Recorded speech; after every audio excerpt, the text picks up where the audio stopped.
Assalamualaikum warahmatullahi wabarakatuh.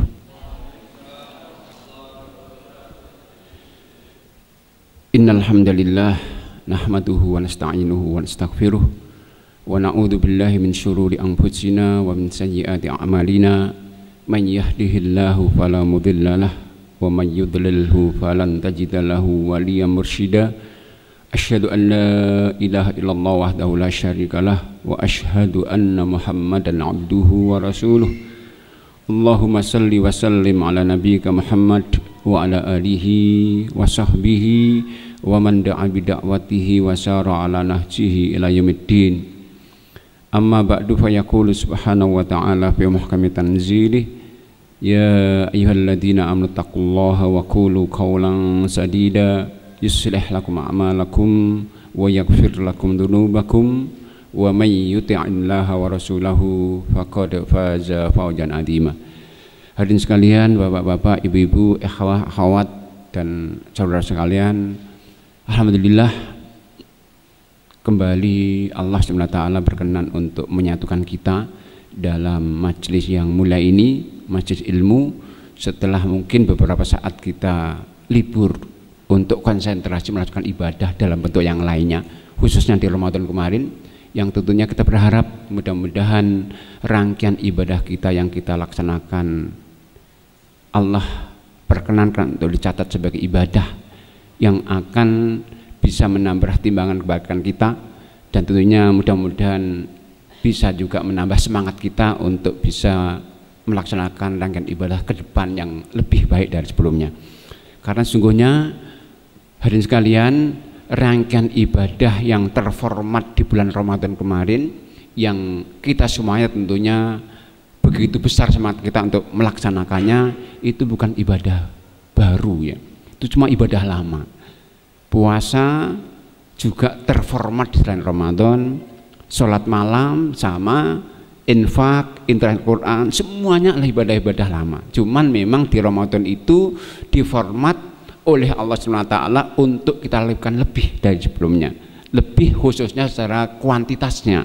Kenapa? Di antara hikmahnya adalah untuk meningkatkan iman kita, karena iman yang dalam Islam bukan saja sebagai sumber motivasi, iman itu sebagai syarat bagi berpotensinya aktivitas baik kita dan ibadah.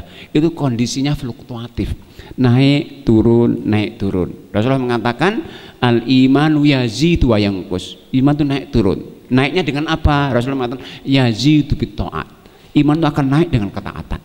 Maka itu Allah memang 1 tahun pun diputar terus itu. Pada setiap Ramadan Allah jadikan bulan ini sebagai bulan yang sangat kondusif untuk ibadah. Setan dibelenggu dari awalnya. Allah berikan motivasi dengan memberikan semangat lebih, dengan pahala lebih.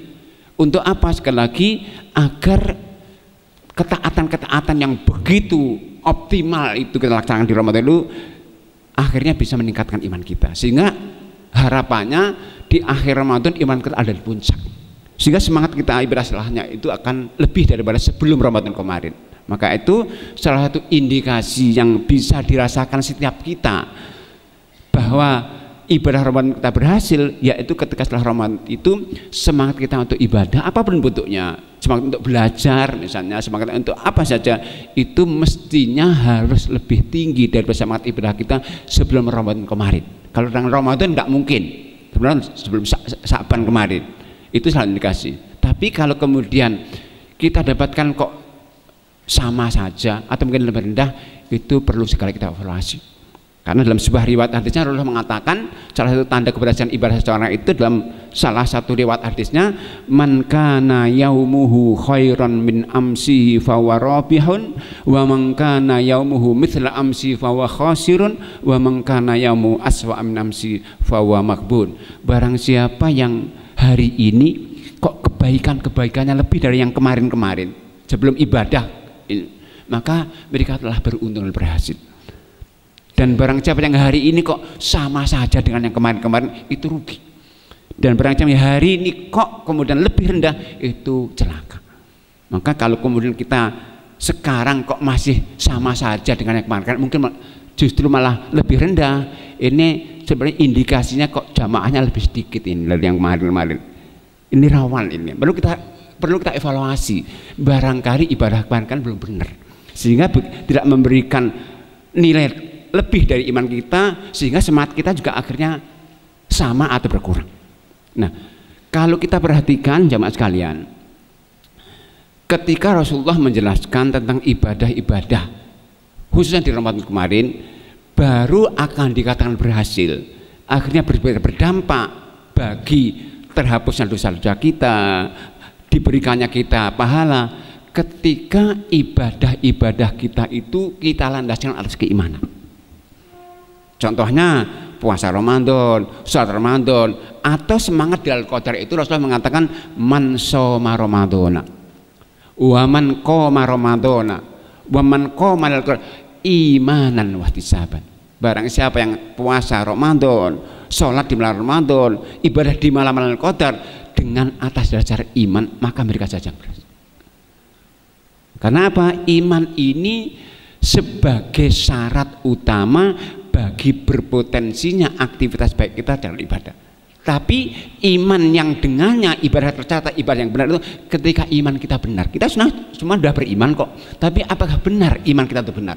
Sehingga benar-benar ibadah itu akan Allah terima, akhirnya memberikan semangat lebih kepada kita. Karena iman itu ada yang salah. Ketika iman itu salah, maka ibadah kita nggak ada gunanya. Kalau Allah menggambarkan orang itu kalau imannya salah, ibadahnya digambarkan sebagai persis fata morgana. Ketika dilihatnya orang yang haus, lihat karena ada harapan, ada air ini. Kan datanginya nggak ada apa-apa. Sama orang itu imannya salah, melakukan ibadah ada harapan nanti akan manfaat. Tapi ketika nanti datang menghadap Allah, Allah sia-siakan semuanya. Nah, iman yang benar itu, nah ini harus kita pastikan dulu sebelum kita ibadah. Ketika iman kita itu murni, tidak terkontaminasi, tidak tercampur dengan semua yang akan merusaknya. Nah, iman itulah yang Allah sebutkan dalam surat yang ke-6 Al-An'am ayat 82 ketika Allah berfirman alladzina amanu walam yalbisu imanahum bidzulmin ulaika lahumul amnu wa hum muhtadun. Orang-orang yang beriman yang tidak mencampur adukkan iman dan kedzaliman, mereka saja yang aman dan selamat. Dan mereka tahu, artinya enggak, kalau enggak begitu enggak selamat, ibadahnya sia-sia. Nah, kedzaliman itu puncaknya pada kesyirikan. Dan yang merusak iman itu ada 4: syirik, kufur, nifak, bid'ah. Ini sedikit saja, sekecil apapun mencampuri iman kita, ibadah kita sia-sia. Contohnya syirik. Allah mengatakan ketika iman tercampur dengan syirik, orang syirik itu bukan nggak beriman, tapi dia syirik, menyentuhkan Allah dalam bentuk apapun juga. Allah katakan tentang orang yang imannya terlalu syirik, misalnya dalam surat yang ke-39 Az-Zumar ayat yang ke-65 Allah mengatakan walaqad uhiya ilaika wa ilal ladzina min qablika la in asyrakta la yahbatanna amaluka wa la takunanna minal khasirin. Telah diwahyukan kepada kamu ya Muhammad dengan kepada nabi-nabi sebelum kamu bahwa seandainya engkau Muhammad yang dapat wahyu kamu beriman itu syirik sekecil apapun, maka semua amalmu akan sia-sia dan engkau akan rugi. Sama ketika kita campuri iman dengan kufur, kufur itu bukan sekedar mengingkari ya. Kufur itu diantara orang suka main-main dengan agama Allah, mainan dengan ayat Allah, dengan Rasul Allah, dengan malaikat Allah, atau orang tidak suka kepada hukum Allah, nggak suka pada ekonomi Islam, kepada rajam, tidak suka pada poligami, orang nggak suka itu Allah katakan orang kafir, maka amalan nggak apa-apa. Contohnya Allah katakan dalam surat 47 ayat yang ke-8 dan 9, 47 surat Muhammad, Allah katakan tentang orang-orang yang tidak suka pada hukum Allah ini, meskipun sebagiannya walladzina kafaru fata'sallahum wa adhalla a'malahum dzalika bi annahum karihu ma anzalallah fa ahbata a'malahum. Orang-orang kafir itu celaka, binasa mereka dan cuma amal sia-sia. Kenapa mereka dikatakan kafir? Karena mereka itu tidak suka kepada sebagian hukum Allah SWT, maka semua amal sia-sia. Nah, Allah menggambarkan orang nggak suka kepada Allah, ini sebagai orang kafir yang amal mereka kata Allah surat yang kedua 439 An-Nur 39 Allah mengatakan walladzina kafaru a'maluhum kasarabim biqi'ati yahsabu dhama'anu ma'a hatta idza ja'ahu lam yajidhu syai'a fawajadallaha indahu fawaffahu hisabah wallahu sari'ul hisab. Dan orang-orang demikian ini kata Allah orang tidak suka belum Allah, orang suka mengolok-olok muka Allah, maka amal mereka pesris sebagai fatar morgana ada di daratan, di dataran. Dari kejauhan orang haus kelihatan ada air, didatangi ada harapan, tapi didatangi kata Allah nggak ada apa-apa. Persis ketika kita iman kita salah itu, kita punya harapan, ibadah semangat juga ibadah, tapi akan sia-sia Allah Taala. Nah, maka sekali lagi hadirin sekalian, pastikan kita sebelum belajar ibadah ini pastikan iman kita benar. Untuk itulah kalau kita melihat sejarah tasyri, sejarah di mana Islam itu syariatnya ditetapkan, Rasulullah itu dalam sejarah disebutkan baru dapat wahyu perintah untuk ibadah itu setelah Rasulullah membina sahabatnya keimanan khusus 13 tahun. Di Mekah itu concernnya adalah pembinaan iman. Ibadah baru Allah wajibkan setelah Rasulullah membina iman 13 tahun, yaitu menjelang hijrah setelah Rasulullah ditinggal wafat istrinya pamannya Abu Thalib, dihibur dengan Isra Mi'raj. Nah, semua ibadah yang lain di Madinah, zakat, haji, puasa semua di Madinah. Itu untuk apa? Untuk menjamin ibadah nanti. Nah, itu yang pertama yang ingin saya sampaikan. Yang kedua yang saya sampaikan, dalam Islam iman itu tidak cukup dengan pernyataan lisan saja, tidak cukup dengan keyakinan hati saja, tidak cukup dengan hiasan-hiasan penampilan saja. Iman itu perlu bukti. Setelah kita pastikan iman kita murni, bersih, tidak terkontaminasi oleh hal yang merusaknya tadi, maka kita pastikan iman kita juga kita buktikan. Nah, bukti iman itu banyak. Bukti utamanya Allah sebutkan, yaitu apa? Allah sebutkan dengan istilah amal soleh. Ini ibadah. Maka Allah ketika menyebutkan iman disertai amal soleh, maka orang itu manusia terbaik. Itu banyak Al-Quran menyebutkan itu, surat 16 ayat yang ke-97 misalnya, atau surat yang kita hafal bersama surat 98 Al-Bayyinah itu ayat 78 Allah mengatakan innalladzina amanu wa amilus solihati ulaika hum khairul bariyah jazaohum 'inda rabbihim jannatu adnin tajri min tahtihal anharu khalidina fiha abada. Orang-orang yang beriman dan beramal soleh maka mereka manusia terbaik itu. Balasan sirapnya nanti surga Aden yang malah di bawah sungai-sungai akan kekal di dalamnya. Nah, yang jadi pertanyaan bagi kita, amal soleh itu apa? Nah, ini kaitan dengan ibadah ini. Amal soleh itu adalah amal kebaikan apapun bentuknya, baik itu ibadah ritual atau non ritual, sholat, zakat, berkunjung ke tetangga, membangun tangga, membuang duri, itu amal ibadah, amal kebaikan yang dikerjakan oleh seorang mukmin dengan syarat tertentu. Karena kebaikan yang dikerjakan oleh non mukmin itu nggak dikatakan amal soleh. Jadi amal soleh itu kebaikan apapun bentuknya yang dikerjakan seorang mukmin dengan syarat tertentu. Karena sekali lagi amal kebaikan yang dikerjakan oleh non mukmin nggak bernilai amal soleh, hanya kebaikan saja dia. Manfaatnya di dunia akan nggak manfaat. Nah, tapi syaratnya tertentu. Ada syarat-syarat tertentu. Sebuah amal kebaikan akan nilai amal soleh itu akan diterima sebagai amal soleh kalau memenuhi minimal 3 syarat. Yang pertama itu dulu pernah sampaikan, yang itu akan kita baca nanti ketika dalam belajar fikih. Semua ibadah itu baru akan sah kalau syarat ini pertama dijamin. Kalau dalam ibadah namanya niat. Sholat akan sah kalau ada niatnya, zakat demikian juga, haji juga akan sah. Nah, niat itu harus tulus untuk Allah saja, pastikan itu. Nah, karena itulah, karena pentingnya ini para ulama mengatakan niat ikhlas itu separuh agama. Karena agama itu terbagi menjadi 2 saja, yaitu amal batin, amal zahir. Amal batin itu niat ikhlas. Oleh karena pentingnya ikhlas ini, para ulama-ulama kita terdahulu, ketika mereka menyusun buku-buku mereka, sering mereka mengawali buku-bukunya itu dengan hadis yang berkaitan dengan ini. Karena terpenting ini untuk mengingatkan kita. Imam Bukhari misalnya dalam hadis Bukhari itu, Sahihnya itu, buku yang terbaik Al-Quran itu, awalnya diawali dengan hadis innamal a'malu binniyat. Imam Nawawi dalam 3 bukunya itu, Arba'in Nawawiyah, Riyadhus Shalihin, semua diawali dengan hadis innamal, karena pentingnya ini. Karena apa? Ini menentukan keabsahan amal kita bernilai amal soleh. Nah ini Bapak-Ibu sekalian, hadirin sekalian, ini bukan perkara yang gampang.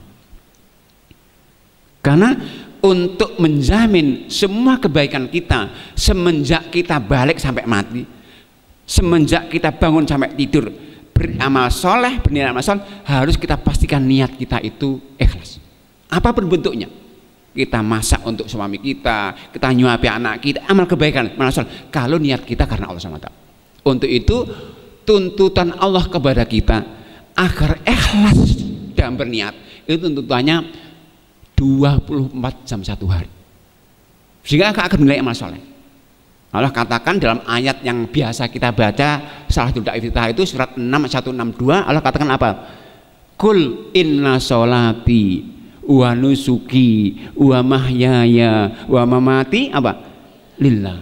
Katakan Muhammad, sesungguhnya sholatku, ibadah ritualku, nusuk pengorbananku, dan aktivitas hidupku dan harus untuk Allah. Kalau kita pastikan itu, maka semuanya akan menilai ibadah, beramal soleh semuanya. Hidup kita beramal soleh semua, menilai ibadah, dan kita hidup disuruh ibadah. Maka kalau kita pastikan sejak balik sampai mati niatnya benar, maka semua hidup kita itu bernilai ibadah. Itulah kehendaki. Tapi ini bukan perkara yang gampang, sulitnya luar biasa. Kenapa? Niat ikhlas itu ada dalam hati kita. Sementara hati manusia itu semuanya dia diliputi oleh 2 kekuatan besar yang senantiasa mengajak kita nggak ikhlas. Yang itu di internal kita, dalam hati kita, yang sulit untuk ada deteksi. Apa itu?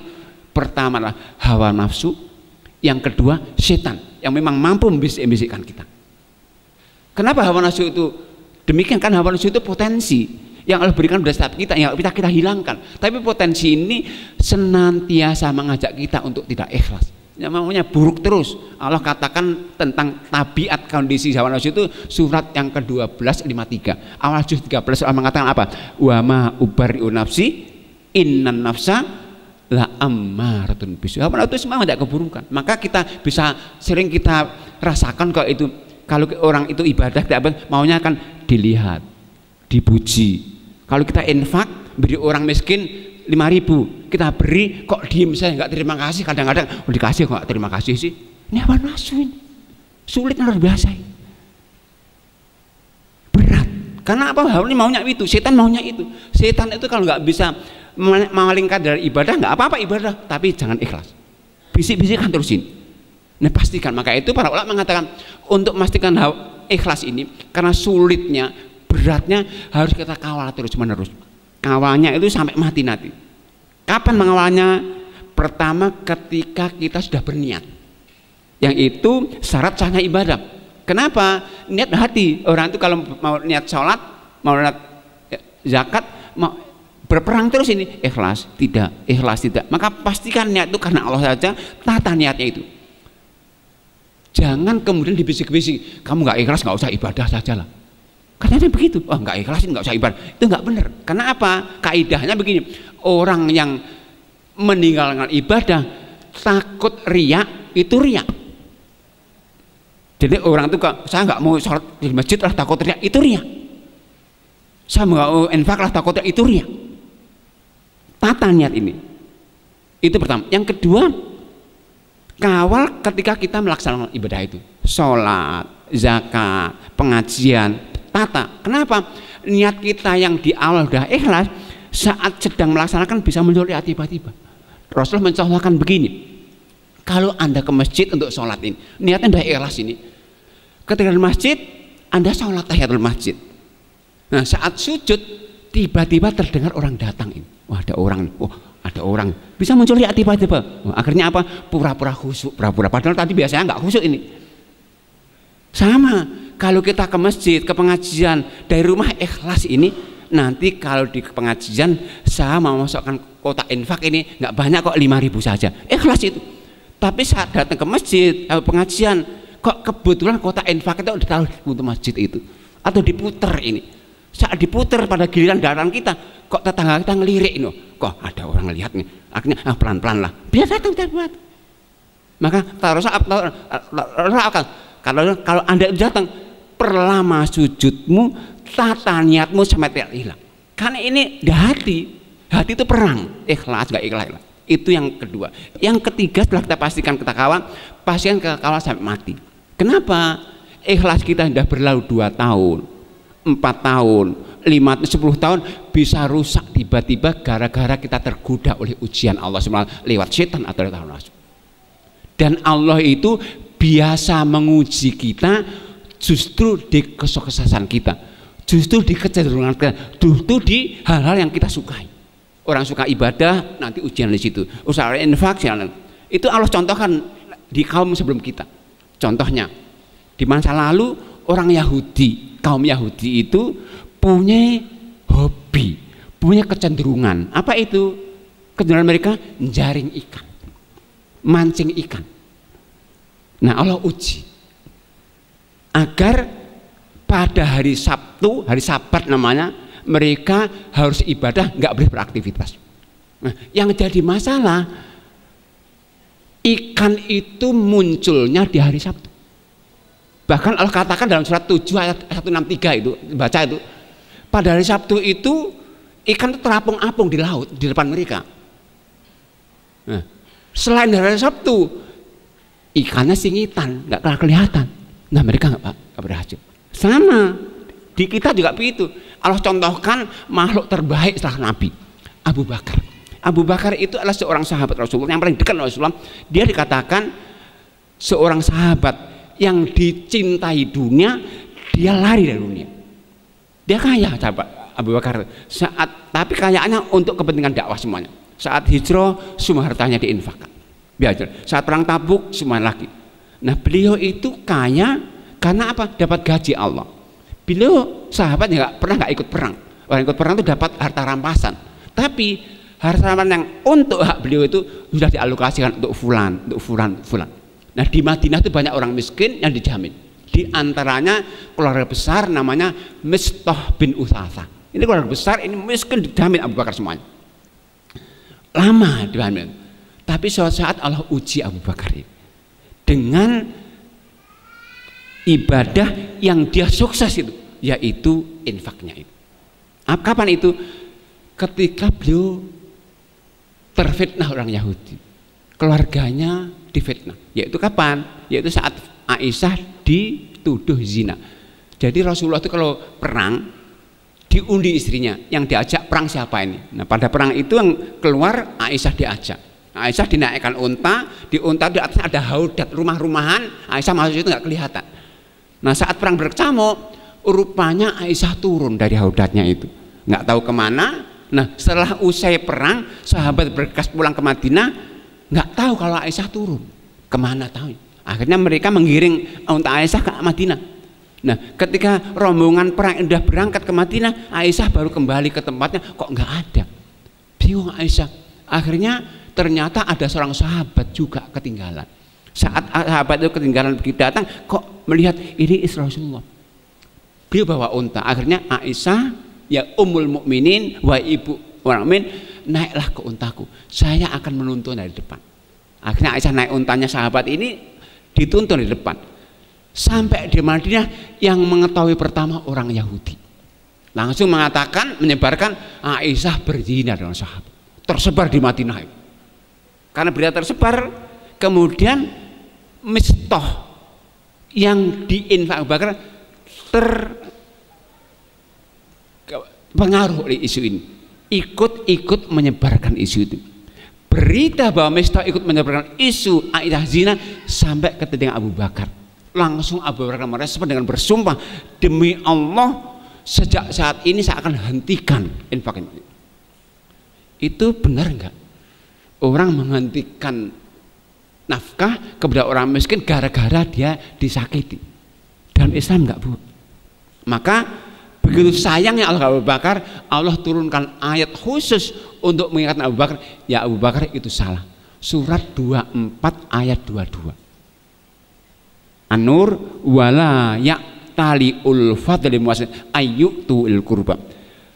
Wahai orang-orang Allah beri keleluasaan harta, jangan bersumpah untuk tidak lagi memberikan nafkah kepada kerabat, orang miskin, orang miskin. Allah katakan apa? Ya Abu Bakar, lapanglah dada, maafkanlah mistoh itu. Kenapa? Mistoh itu salah. Kenapa? Dibaiki kok malah menyakiti? Salah. Orang salah itu harus dimaafkan. Sementara orang Islam itu kalau dia melakukan kebaikan disalahi, nggak boleh merespon dengan keburukan lagi. Karena apa? Akan merusak.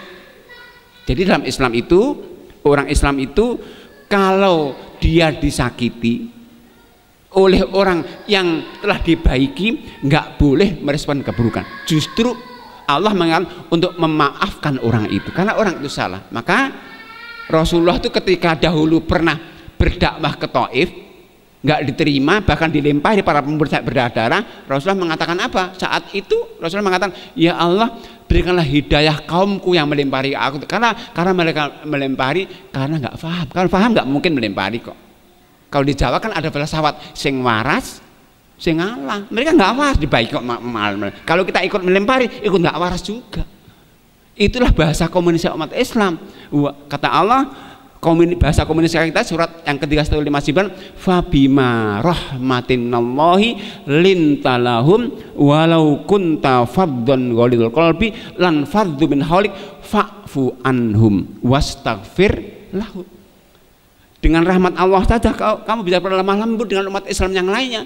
Kalau engkau keras kata, keras hati, kasar adi semuanya, Allah mengatakan kalau mereka menyakiti kamu, fa'fu, maafkan dia. Bahkan apa? Mohonkanlah Allah agar Allah mengampuni dosanya. Jadi kita itu disakiti, perintahnya suruh berlapang dada, memaafkan dan mendoakan agar orang menyakiti itu diampuni Allah. Kita pernah disakiti, mendoakan. Pernah mendoakan buruk, tapi kalau celaka, alhamdulillah celaka, syukur celaka, begitu. Itu bukan bahasa umat Islam.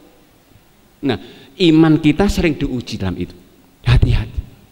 Pastikan, bisa jadi juga begitu, kita diuji iman kita berinfak kepada orang miskin, orang yatim.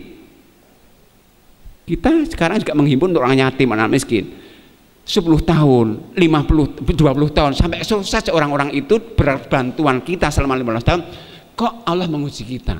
Bisa jadi saat orang itu sukses, justru ketika interaksi dengan kita, kadang-kadang Allah menguji dengan cara orang itu menyakiti kita, menyakiti anak kita, dan kadang-kadang kita tidak tahan uji dengan mengatakan, kamu nggak ingat yo 15 tahun tak bantu lo, kamu rusak semua ibadah kita. Ikhlas menentukan apa. Itu syarat sebuah kebaikan bernilai amal saleh. Pastikan ikhlas. Yang kedua, ini yang kita bahas dalam fikih ini, sebuah amal kebaikan bernilai ibadah kalau kita pastikan ibadah itu benar. Benar itu ukurannya ketika sesuai dengan Quran dan Sunnah saja. Karena Rasulullah mengatakan, taraktu fikum amroini lan tadillu ma tamassaktum bihima kitaballah wa sunnat. Aku tinggal untuk kalian dua perkara yang apabila berpegang teguh nggak akan sesat, yaitu Quran dan Sunnah saja. Bukan katanya, bukan prasangka, bukan opo jari. Pastikan, dan itu hanya dengan cara belajar saja untuk memastikan. Maka perintah pertama kepada Rasul itu ayat turunnya Iqra, itu pernah belajar untuk memastikan itu. Karena apa? Ikhlas saja tidak cukup. Kita sering kok mendengar sebuah kenyataan, kadang-kadang kalau saudara kita ingatkan itu nggak benar, nggak sesuai aturan lo itu. Oh, yang penting kalau ikhlas, Allah Maha tahu kok. Kan begitu. Ini memang baik, Allah Maha tahu, kita yakin, tapi itu nggak cukup. Ikhlas nggak cukup, harus dipastikan amal benar. Ambil contoh mudah sederhananya, yaitu kalau misalnya kita itu ikhlas untuk Allah, untuk salat subuh, tapi 3 rakaat boleh nggak? Nggak boleh. Kenapa? Karena nggak sesuai aturan. Kita misalnya, kita kebetulan Allah berikan harta, tangga kita miskin sekali, kena musibah lagi. Saat kena musibah, tangga kita datang kepada Bapak, Ibu, mohon maaf, saya minta tolong pinjemi dana 100.000 saja untuk biaya anak saya ini kecelakaan ini. Kita karena punya uang, mereka, ya Bapak, saya akan pinjam Bapak 100.000, tapi tolong ya, kalau Bapak mengembalikan 3 bulan lagi, beri tambahan 1.000, jadi 101.000, boleh nggak itu? Kata orang itu, ikhlas saya Bapak menambahkan, boleh nggak? Nggak boleh. Kenapa? Nggak sesuai aturan. Sering kok kita itu ikhlas dipaksa kan? Suatu saat ada seorang ini ketika naik kendaraan lampunya kuning, karena tergesa-gesa kuning tak serobot saja. Di sana ada polisi, tangkep. Bapak tahu kesalahan Pak? Nggak tahu Bapak. Bapak tadi lampu merah, enggak masih kuning kok. Akhirnya lebih dipaksa, Bapak keluarkan surat tilang. Bapak saya tergesa-gesa ini, nah terus mau gimana? Ya, saya uang aja lah Pak, kasih uang 25.000. Pak polisinya mengatakan, Bapak ikhlas loh ya, boleh nggak? Nggak boleh, karena nyogoknya nggak boleh gitu kan. Sama, meskipun polisi mengatakan ikhlas, saya ikhlas Bapak, enggak. Itu benar nggak ikhlas, nggak benar salah, benar ikhlas salah. Itu salahnya. Maka itu sekali lagi pastikan amal kita benar dengan belajar. Karena apa? Islam itu dibangun atas sebuah kepastian. Kita misalnya mau sholat duhur ya, ragu-ragu ini masuk belum ya, nggak boleh sampai pasti masuk. Sama amal ibadah itu pastikan ada aturannya saja. Itu yang kedua. Yang ketiga, sebuah amal kebaikan bernilai amal soleh kalau itu pastikan amal yang benar tadi kita kerjakan dengan cara yang terbaik saja. Perintah Rasulullah dalam hadisnya Muslim ini, innallaha katabal ihsana ala kulli syai. Allah itu mewajibkan untuk berbuat yang terbaik dalam segala hal. Maka kalau kita sholat, kalau kita zakat, infak, puasa, haji, harus terbaik saja. Waktu terbaik, pikiran terbaik, potensi terbaik, tenaga terbaik, harta terbaik. Kalau enggak terbaik, Allah enggak mengendaki, Allah enggak mau. Maka itu suatu saat ada seorang sahabat itu kok sholat berjamaah tapi lari-lari. Karena apa? Karena takut ketinggalan. Karena apa? Saat adzan tenang-tenang saja, iqomah baru lari-lari. Akhirnya bergabung, jamaah penuh. Rasulullah mengatakan kepadanya, zadakallahu hirsan wala ta'ud. Mudah-mudahan Allah memberikan semangat lebih kepada Anda, tapi jangan kau ulangi. Kenapa? Orang yang ngos-ngosan kira-kira khusyuk nggak kan? Menggeh-menggeh kok, nggak mungkin khusyuk kan? Maka Rasulullah mengatakan seorang sahabat yang rajin sholat, tetapi senantiasa di akhir waktunya. Masih waktunya Rasulullah mengatakan itu sholatnya orang munafik. Kenapa nggak terbaik?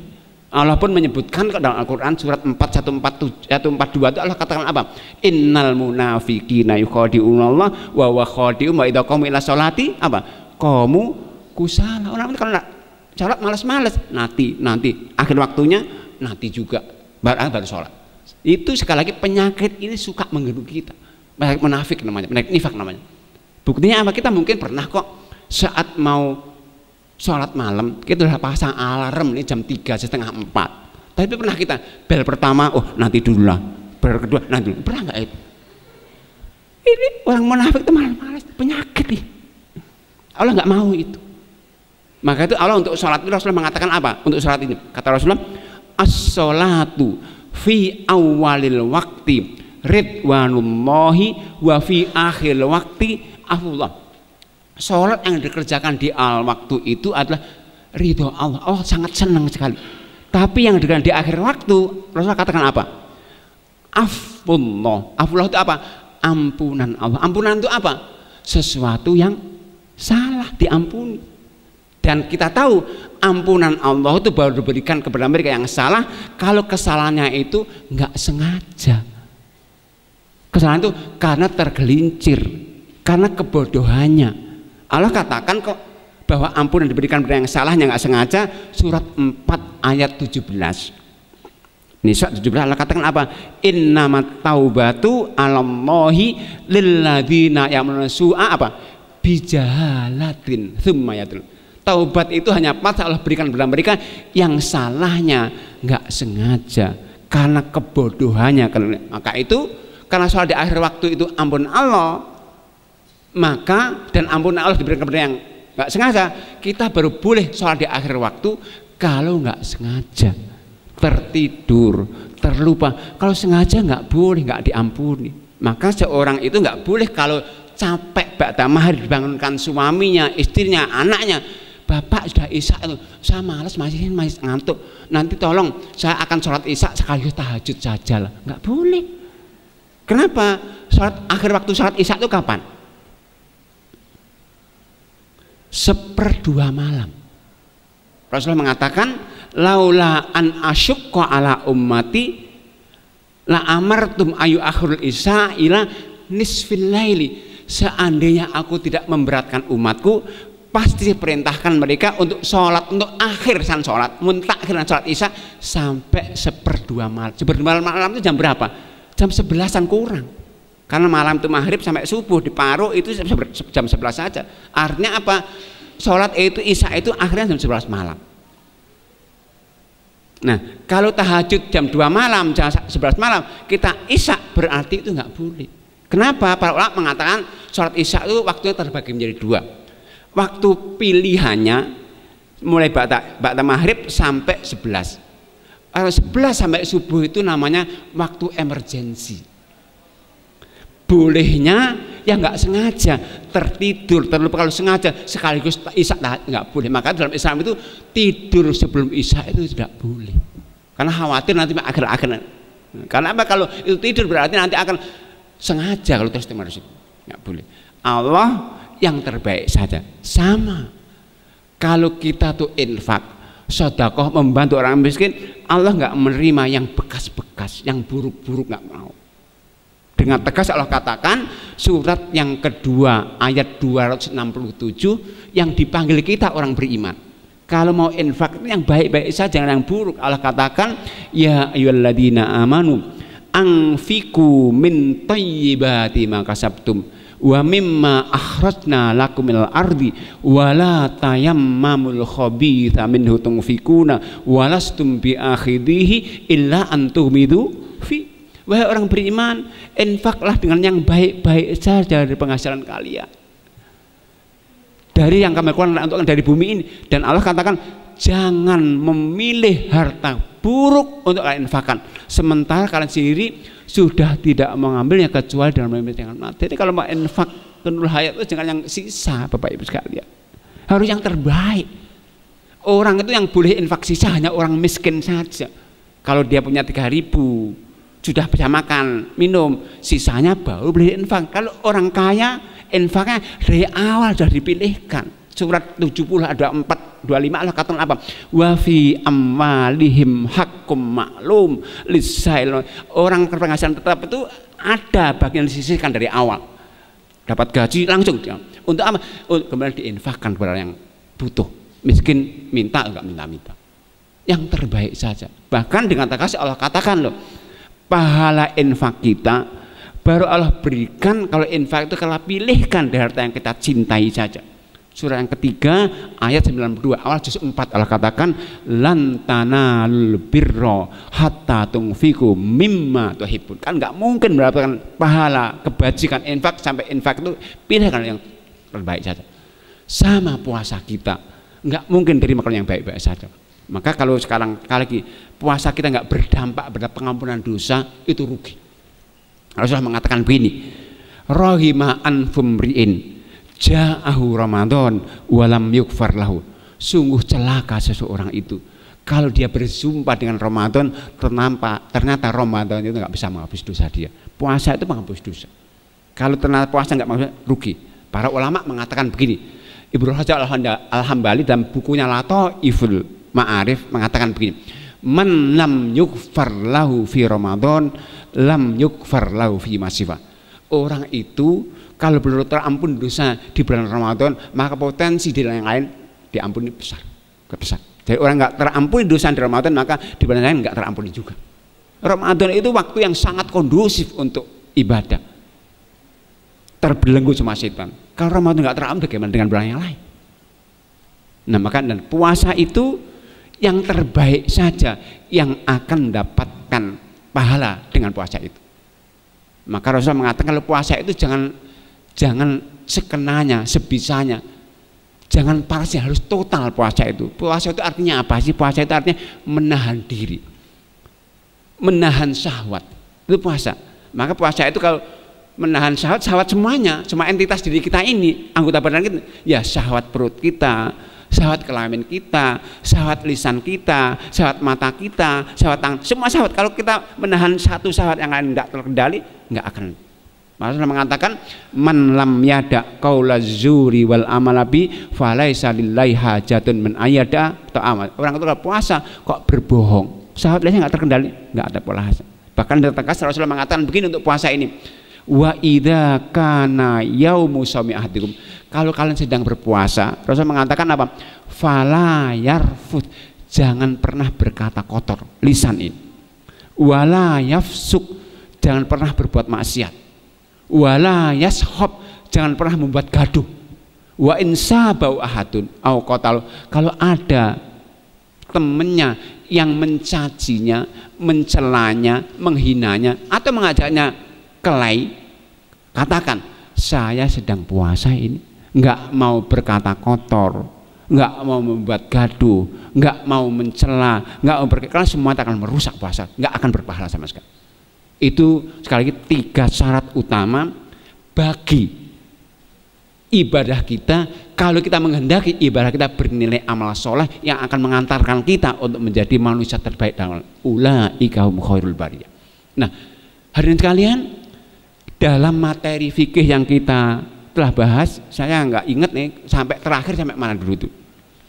Kalau nggak salah masih di awal-awal kita dulu, karena kita dulu potong dengan puasa, dengan zakat kalau terakhir ya. Sebelumnya kita akan masih masalah toharoh kalau nggak salah. Ya, ada yang ingat nggak ya, ibu-ibu ini? Kalau nggak salah waktu itu kita masih awal, yaitu masalah bersuci dari najis. Kita akan bahas selanjutnya itu masih melanjutkan toharoh, belum selesai. Toharoh itu panjang, yaitu bersuci dari hadas. Hadas itu ada 2. Jadi bab pertama dari semua buku fikih sekarang sahabat saya itu bab pertama toharoh, bersuci. Bersuci itu dari 2 hal. Pertama bersuci dari najis, bersuci dari hadas. Dari najis dengan cara menghilangkan. Hadas itu ada 2 macam, hadas kecil, hadas besar. Hadas kecil dengan cara berwudu, hadas besar dengan cara mandi. Kalau wudu dan mandi tidak bisa kita lakukan, maka dia bisa diganti dengan tayamum. Jadi tayamum itu alternatif pengganti wudu dan mandi saat kita tidak masakan. Nah, kita akan mencoba untuk membahas selanjutnya setelah kita kemarin bersuci najis untuk bersuci dari hadas yang awalnya wudu. Kalau dalam mungkin materi itu yaitu bersuci dari hadas kecil ya, najis sudah insya Allah.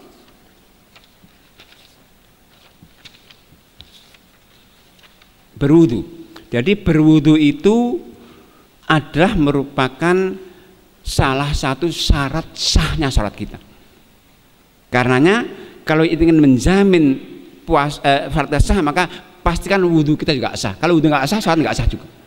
Nah, wudu itu adalah ibadah yang sangat amat rinci ketentuannya.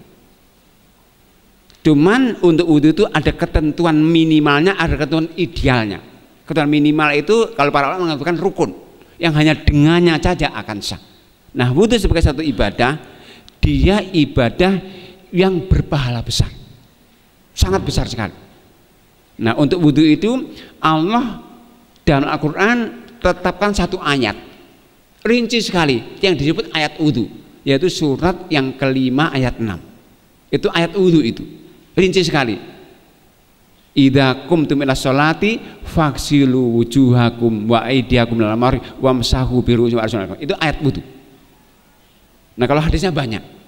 Di antara hadis yang banyak itu saya tuliskan salah satunya itu dalam makalah itu, yaitu kata Rasulullah, la yaqbalullahu sholat ahadikum idza ahdatha hatta yatawadda. Hadis Bukhari Muslim. bahwa Rasul mengatakan tidak sah sholat seorang dengan kalian kalau dia berhadas sampai dia berwudu. Nah, fadilahnya banyak. Jadi wudu sebagai ibadah paling besar sekali. Di antaranya dia sebagai penghapus dosa.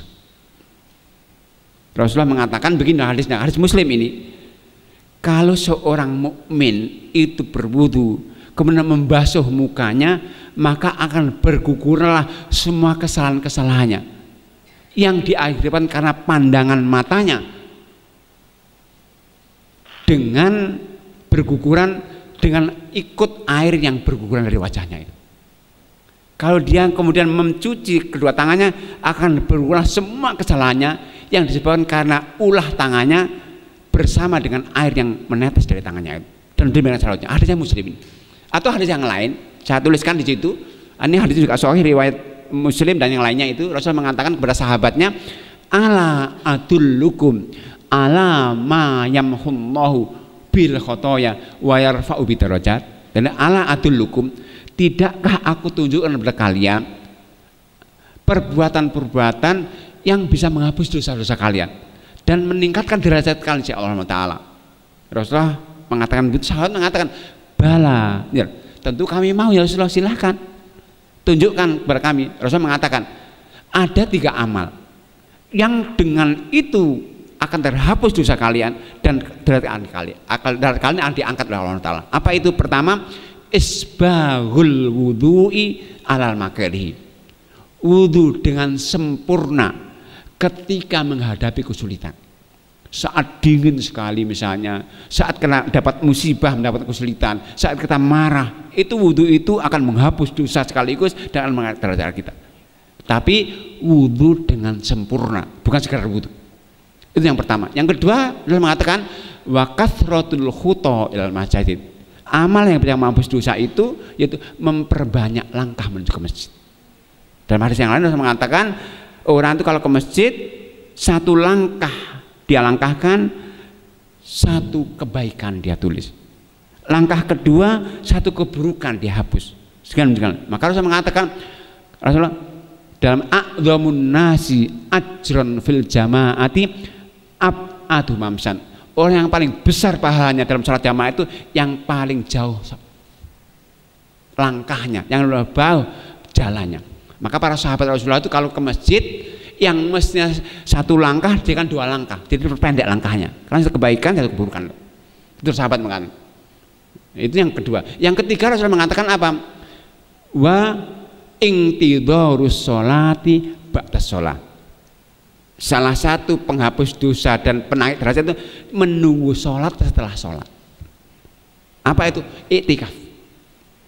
Maka itu kalau kita sholat subuh di masjid, lewat masjid itu nggak pulang, di masjid saja zikir baca Quran sampai datang waktu sholat berikutnya sholat duha, itu pahalanya akan sama dengan haji dan umroh.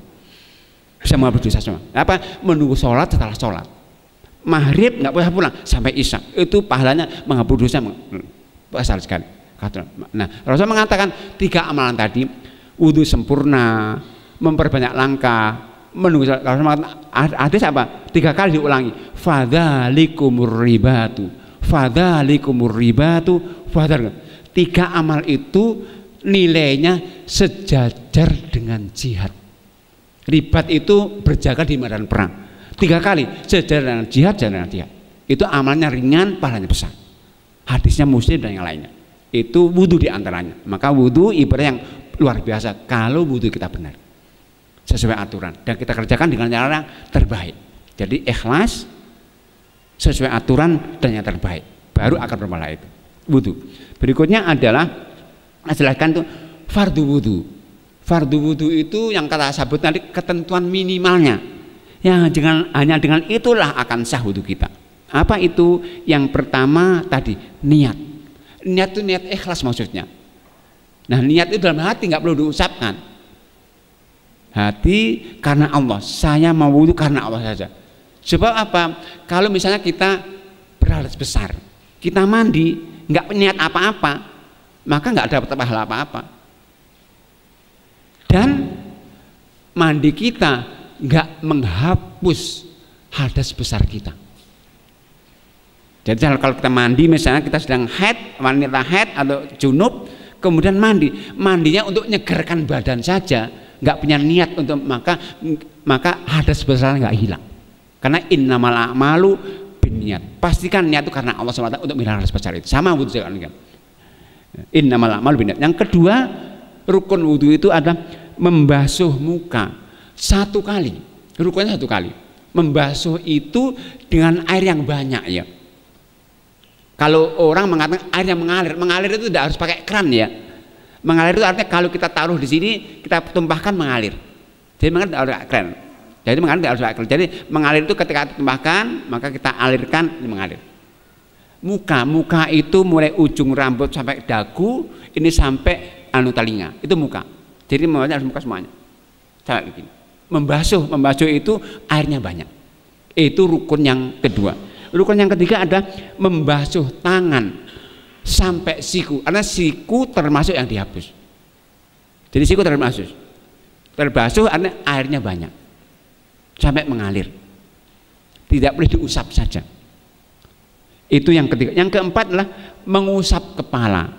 Jadi bedanya kalau wajah dibasuh, kalau tangan dibasuh, kalau kepala diusap. Wamsahu pernah mengusap. Maka mengusap itu Rasulullah dalam mengusap kepala itu sering tidak pakai air baru.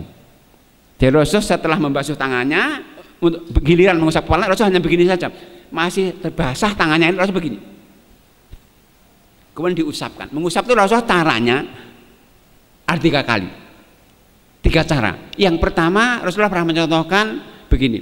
Jadi begini, kemudian ini digandengkan begini, ditaruh di ujung keningnya ini, digerakkan ke belakang sampai tengkuknya, dikembalikan lagi. Itu cara yang pertama ya Rasulullah terbuka semuanya ini, kepalanya terbuka semuanya begini, jadi basuh begini. Kadang-kadang dilanjutkan dengan mengusap telinga tanpa mengalir air baru. Kadang-kadang mengalir air baru, mengasuh lagi. Jadi ini pertama, itu yang pertama. Yang kedua, ketika Rasulullah memakai sorban dan terbuka ujung rambutnya, jadi maka Rasulullah sama begini, ditempelkan di ujung kelihatan, digerakkan di atas sorbannya, dikembalikan lagi ke depan. Itu yang kedua. Yang ketiga, ketika Rasulullah menutup kepala dengan sorban, semua tertutup. Rasulullah sama dengan membasuh tangannya begini, ditaruh di atas ujung sorbannya, diusapkan di atasnya, dikembalikan ke depan. Itu 3 cara yang dicontohkan Rasulullah. Nggak pernah diulangi 2 kali 3 kali, sekali saja untuk mengharapkan. Nah untuk itu ibu-ibu yang pakai jilbab itu saat berwudu, meskipun di ruang yang tertutup pun tidak harus membuka jilbabnya, apalagi ruang terbuka. Jadi cukup aja ini dibasahi, nggak banyak-banyak Bu. Kalau banyak nanti basah semuanya ini. Diusapkan saja, kan kepala diusap, jadi begini saja di atas jilbabnya, kemudian kembalikan depan. Itu cara untuk mengusap kepala. Ini ada perbedaan. Imam Syafi'i saja mengatakan untuk mengusap kepala ini boleh sebagian saja. Kenapa? Ayatnya tadi kita baca wamsahu apa? Bi ru'usikum. Kata-kata bi harfu jar namanya, huruf ba ini dalam bahasa Arab salah satu maknanya untuk menunjukkan tab'id, sebagian. Maka Imam Syafi'i sebagian saja boleh. Maka kalau Imam Syafi'i itu kan diajarkan di madrasah dulu kan boleh gitu atau boleh gitu. Tapi sekali prakteknya Rasulullah nggak pernah itu. Maka kalau kita ingin sempurna isbak yang mendatangkan pahala besar tadi, sempurna, diusap depan, belakang, balikan lagi. Itu cara yang dicontohkan Rasulullah untuk mengusap kepala. Nah, kemudian berikutnya untuk telinga bagaimana? Untuk telinga diperselisihkan. Tapi Imam Ahmad, Imam Abu Hanifah, yang lainnya telinga termasuk rukun. Imam Syafi'i nanti termasuk sunnah nanti. Nanti saya jelaskan kenapa. Nah, untuk telinga ini caranya dengan telunjuk dimasukkan ke lubang telinga. Kemudian ibu jarinya digerakkan dari ini ke atas ke belakang lagi. Kemudian setelah ini digerakkan, ibu jari digerakkan ke atas ke bawah, Kemudian telunjuknya dikeluarkan untuk mengusap sela-sela telinga-telinga yang lengkuk-lengkuk ini. Jadi dimasukkan di sini, kemudian ibu jari digerakkan ke atas, ke bawah lagi, kemudian dikeluarkan, kemudian untuk mengusap lengkuk-lengkuk telinga ini. Itu cara mengusap telinga.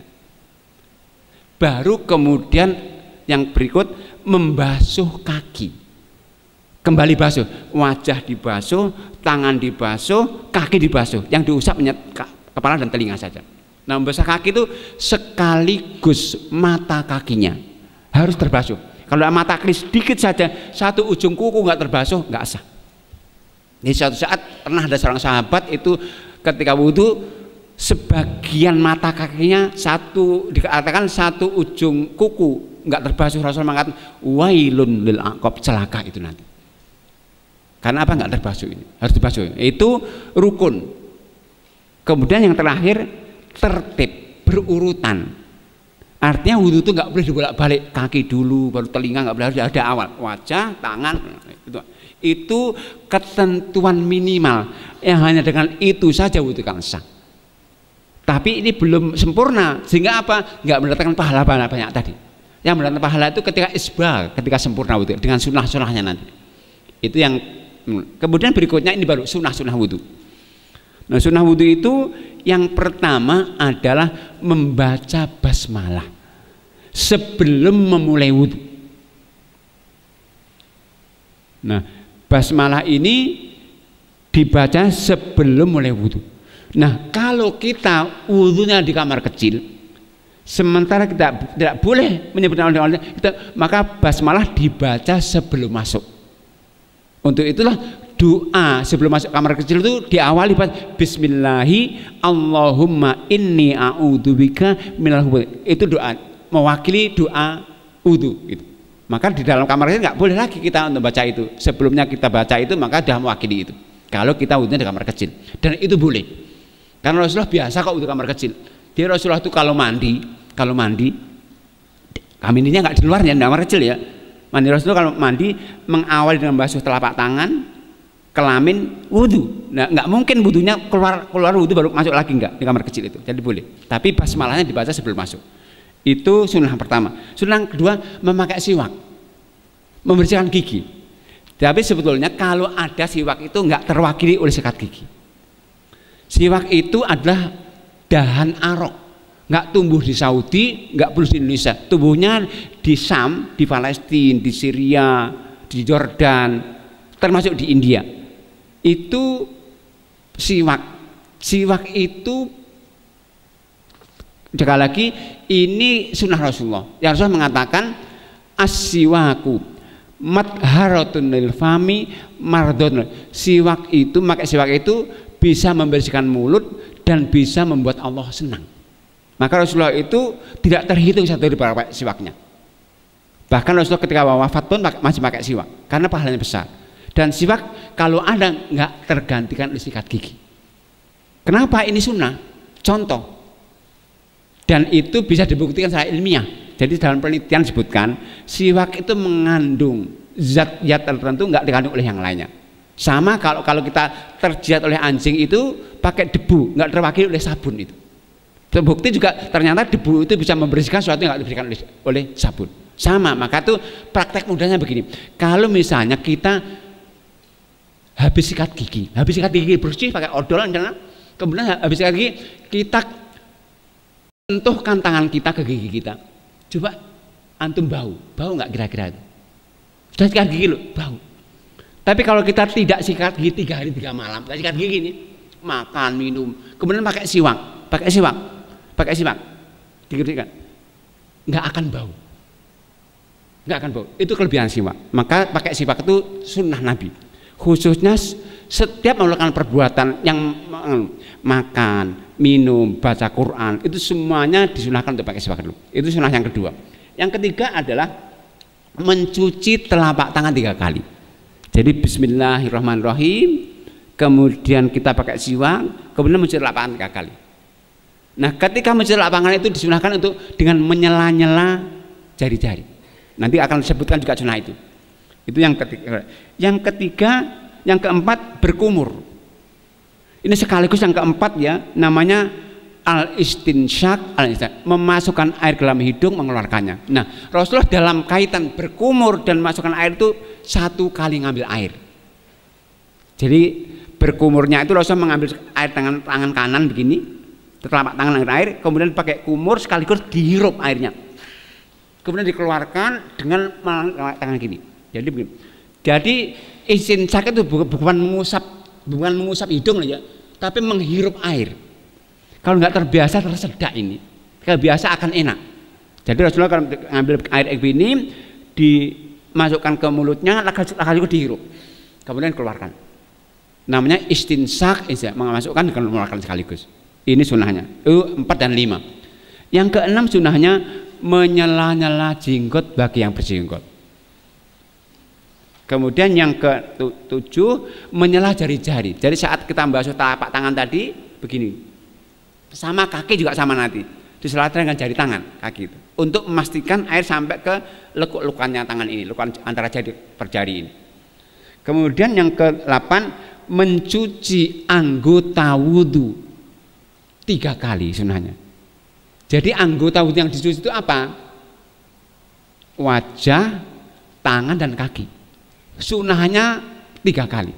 Untuk kepala enggak. Kepala 1 kali saja. Jadi yang disunahkan 3 kali itu hanya yang dibasuh, yang dicuci, yaitu wajah, telapak tangan dan kaki saja. Dan 3 kali itu batas maksimal, enggak boleh lebih dari itu. Jadi Rasulullah ketika mencontohkan wudhu itu pernah 1 kali, pernah 2 kali, pernah 3 kali. Setelah 3 kali Rasulullah mengatakan hadzal wudhu faman zada faqad asaa wa dzalama wa ta'ada. Wudhu sempurna itu begini, 3 kali saja. Yang lebih dari itu itulah berbuat jahat, berbuat zalim dan melampaui batas. Jadi nggak boleh 3 kali lebih 3 kali itu. Maka itu orang-orang kadang-kadang punya penyakit was-was, itu gangguan.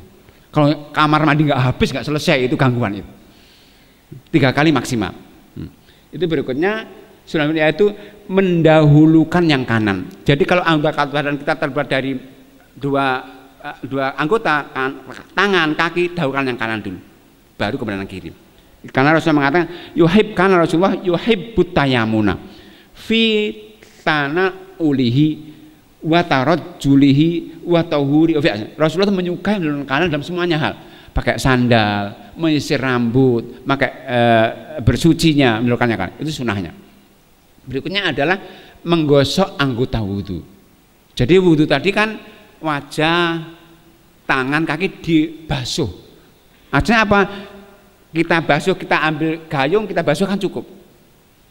Keran dibuka, kita taruhkan cukup. Tapi sunnah dengan digosok-gosok. Jadi wajah digosok-gosok, tangan juga begitu, sunnah digosok-gosok. Adalku namanya. Jadi dijelaskan Rasulullah mencontohkan itu dengan disebutkan tawaddu'a Rasulullah SAW faja'ala yatluku dirai. Rasulullah itu berwudu dan menggosok-gosok tangan-tangan. Berikutnya mengusap telinga. Ini saya ulang, mengusap telinga ini ada perbedaan pendapat ulama kita. Imam Syafi'i mengatakan sunnah saja. Kenapa sunnah? Imam Syafi'i mengatakan karena ini tidak disebut dalam Al-Quran. Di dalam ayat wudhu tadi Allah hanya mengatakan apa? Wamsahu biruusikum, nggak ada udunaikum, nggak ada. Usaplah tak kepala, tapi nggak sebutkan. Syafi'i mengatakan kalau nggak disebut, sementara Rasulullah mencontohkan berarti itu hanya sunnah saja. Tetapi Imam Ahmad muridnya enggak. Telinga itu bagian dari kepala. Maka kalau disebut kepala, otomatis telinganya masuk karena bagian dari kepala. Itu Imam Ahmad. Maka itu Rasulullah dalam wudhunya enggak pernah kecuali mengusap telinga. Maka itu ini perbedaan antara ulama kita, diusap dan tidak. Tapi tentunya akan lebih baik diusap, kalaupun dia enggak fardu, paling tidak kita dapat kesempurnaannya, sunnahnya. Berikutnya adalah memperpanjang cahaya. Nah di sini maksudnya apa? Ada hadis yang mengatakan, saya tuliskan juga hadisnya di riwayat Bukhari Muslim ini, Rasulullah, inna ummati ya'tuna yaumal qiyamati ghurran muhajjalin min athil wudu. Kata Rasulullah, umatku itu akan dibangkitkan di hari kiamat nanti dalam keadaan bercahaya, kening tangan dan kakinya. Min itu semuanya akibat wudu mereka. Maka Abu Hurairah yang meriwayatkan hadis ini mengatakan begini, famanistato aminkum ayyutila ghurratafal. Maka itu kalau kalian bisa memanjangkan cahaya itu panjangkan. Karena membasuh lebih dari batas minimalnya. Jadi tangan itu mesti sampai siku saja, agar panjang cahaya kita basuh sampai kaki kita, sampai mata kaki kita basuh sampai betis. Itu berarti memperpanjang cahaya saat nanti kita dibangkitkan di hari kiamat sebagai tanda-tanda keistimewaan orang Muslim saja, pengikut Muhammad saja ini. Inna ummati saja, itu umatku saja, umat Nabi sebelumnya tidak. Berikutnya adalah ekonomis dan memakai air. Artinya tidak berlebihan. Karena saya mengatakan begini, akan datang suatu masa di mana umatku itu berlebihan dalam berdoa, termasuk berlebihan dalam bersuci, termasuk pakai air yang banyak. Maka suatu saat begini, suatu saat diceritakan Rasulullah pernah lewat di hadapan seorang sahabat yang berwudu dengan berlebihan pakai air. Rasulullah mengingatkan, ya Zaid la tufsrif fil ma. Wahai Zaid, jangan berlebihan pakai air itu. Maka Zaid pun kemudian protes, ya Rasulullah, afil ma'i israfun, apakah dalam pemakaian air juga ada berlebihannya? Maka Rasulullah mengatakan, na'am, walau kunta fi nahrin jar. Iya, berlebihan juga, meskipun engkau berada di sungai yang mengalir deras, meskipun banyak airnya, kalau berlebihan itu nggak boleh juga. Nah, Ibnu Abbas, sahabat ini punya murid banyak. Suatu saat ditanya oleh muridnya, ya Ibnu Abbas, kam yakfinil wudu wal lusi, berapakah air yang cukup bagiku, air minimal juga untuk wudu dan untuk mandi? Ibnu Abbas menjawab, muddun lil wudu'i wa sa'il wusi, untuk wudu cukup 1 mud saja, untuk mandi 1 sok. 1 mud untuk wudu, 1 mud itu berapa? 1 mud itu 1/4 sok, kurang lebih 0,750 liter, nggak sampai 1 liter. Untuk mandi satu sok itu 4 kali lipat, yaitu 2,5 liter saja. Muridnya tanya, mengatakan layak, nggak cukup untuk aku 13. Maka Ibnu Abbas mengatakan apa? Waihak lakot kafa man, kalau itu nggak cukup celaka kamu. Kenapa? Rasul cukup kok. Tetapi tentunya air dengan jumlah itu nggak 1 liter, 2,5 untuk mandi, itu bisa kita pakai kalau untuk rukun-rukunnya saja. Nah, rukun wudhu kan hanya membasuh muka 1 kali, tangan 1 kali, kepala diusap saja kok, kaki 1 kali cukup. Jadi 1 gelas begini, kalau ingin cukup jangan ditumpahkan, dibolong kecil saja. Ya, dibolong kecil kan bisa mengalir itu, bolong kecil bisa, itu bisa. Tapi rukunnya saja. Kenapa? Kalau kita pakai sunnahnya untuk kumur habis ini. Nah, maka rukunnya saja. Itu dalam kondisi darurat tentunya. Dalam kondisi di mana air enggak tersedia banyak. Mungkin di Indonesia jarang gitu. Tapi di daerah-daerah lain bisa. Saat kekeringan itu kita wudhu dengan cara minimal saja. Kemudian berikutnya sunnah wudhu membaca doa. Nah, Bapak sekalian, doa dalam wudhu itu hanya 2 ya. Hanya 2. Yang sunnahnya 2. Apa itu? Sebelum wudhu dengan baca basmalah, setelah wudhu doanya. Adapun di tengah wudhu membasuh muka, membasuh tangan, semua nggak ada doanya. Doanya semuanya hadis dhaif. Jadi kayak wudhu itu doanya 2. Sebelum wudhu basmalah dan setelah wudhu. Nah, setelah wudhu doanya banyak. Di antaranya syahadah, yaitu apa ini? Asyhadu alla ilaha illallah wahdahu la syarikalah wa asyhadu anna muhammadan rasulullah. Ini hadisnya riwayat Muslim. Rasulullah mengatakan begini, man tawaddoa wa asbaghal wudu'a thumma da'a bi hadzal du'a futihat lahu abwabul jannati tsamaniyati yadkhul masya. Barang siapa berwudu sempurna membaca doa ini, akan dibuka baginya 8 pintu surga yang ia bebas memilih kapan saja, dari mana saja. Itu doa fadilah doa ini. Doa dibaca setelah wudu. Kalau kita wudu di kamar mandi, doanya baca setelah keluar dari kamar mandi. Ya, sebelum mandi basmalah, setelah kamar mandi baca doa ini. Itu yang terakhir, sunnah wudhu itu adalah sholat 2 rakaat sehabis wudhu. Nah, sholat ini sholat yang berulang-ulang. Artinya apa? 1 hari kalau wudhu 10 kali sholat ini. Nah, sholat ini sholat sebagai penghapus dosa. Hadisnya Bukhari Muslim. Rasulullah mengatakan begini, man tawaddo'a nahwa wudhu'i hadza thumma shalla rak'ataini la yuhaddithu fiha wa nafsahu ghufira lahu ma taqaddama min dhanbi. Barang siapa yang wudhu seperti wudhuku ini sempurna dengan sunnahnya, sholat 2 rakaat akan terhapus dosa-dosanya. Nah, ini Bapak sekalian mungkin sementara yang kita cukupkan dan selanjutnya insya Allah kita lanjutkan. Nah, masih alam ada waktu lagi mungkin untuk pertanyaan, selebihnya saya kembalikan kepada pembicara untuk mungkin mendialogkan apa yang telah kita bahas. Baik, demikian tadi penjelasan dari Ustadz Agung. Barangkali dari Bapak atau Ibu ingin bertanya, monggo silahkan. Iya, minta tolong Mbak. Iya.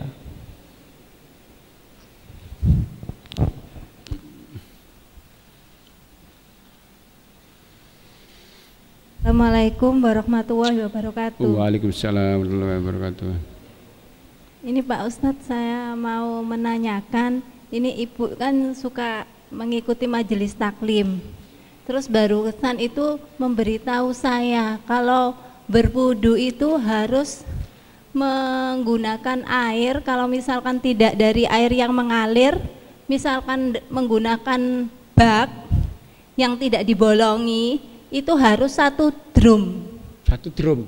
Iya, 1 drum, kurang dari itu nggak boleh gitu. Iya. Bagaimana, mohon Iya. penjelasannya. Iya. Terima kasih. Makasih. Assalamualaikum warahmatullahi wabarakatuh. Iya. Baik, yang pertama, zaman Rasulullah belum ada keran. Jadi zaman Rasulullah belum ada keran, Rasulullah itu nggak ada. Semua pakai gayung zaman Rasulullah itu. Nggak ada keran itu baru-baru saja kok munculnya. Nah, berarti wudhunya Rasulullah nggak sah loh ya ini. Itu yang pertama. Yang kedua, bahwa wudhu itu tidak ada ukuran airnya banyaknya. Tadi dikatakan minimal 1 mut sudah cukup. 1 mut itu kurang 1 liter sudah cukup itu. Nah, kalau drum itu berapa liter itu kira-kira tuh? Banyak sekali itu. Jadi itu nggak sah. Nah, yang ketiga, bahwa mungkin dia terjebak pada sebuah pemahaman hadis yang dikatakan, hadisnya begini, idza balaghal ma'u kullataini lam yahmil. Kalau air itu jumlah mencapai 2 kulah, maka itu yang suci. Nggak hadis. Sebetulnya hadis ini 2 kulah itu hanya berkaitan dengan air yang sudah dipakai. Nah, air mustakmal. Air mustakmal itu apa? Bak, ada bak ini, anak kita mandi masuk, adiknya masuk lagi, itu yang terpakai. Tapi kalau air yang misalnya dipakai, kita ada bak, kita ambil, itu namanya air sisa. Air sisa itu 1 liter pun cukup untuk wudhu. Itu sepakat para ulama kita. Jadi air yang 2 kulah tadi, yang mungkin 1 drum tadi, itu Imam Syafi'i dan Imam Ahmad saja, yang lainnya tidak. Itu pun hanya air yang telah terpakai. Jadi kalau kita di rumah kita itu punya bak kamar mandi yang airnya itu 2 kulah, 204 liter lebih, itu 3 orang anak kita mandinya masuk semuanya, itu masih suci. Itu terpakai. Kalau nggak terpakai 1 liter pun cukup. Maka itu insya Allah penjelasan nggak benar insya Allah. Waalaikumsalam. Ada yang lain mungkin? Baik, ada yang lain? Monggo.